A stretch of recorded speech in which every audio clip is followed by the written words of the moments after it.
Did your meter show the wrong time? Don't panic. Let's fix it in 30 seconds. After getting a new meter or replacing the battery, power off. Hold the M button for 3 seconds. See year flashing. You're in. Tap C button to adjust. Press M button to confirm.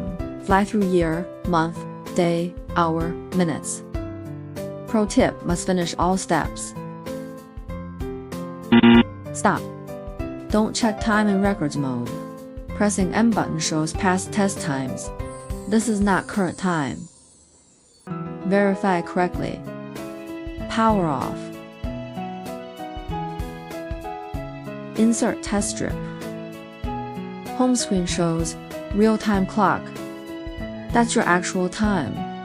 Set it once. Verify smart. Your meter never lies about time again.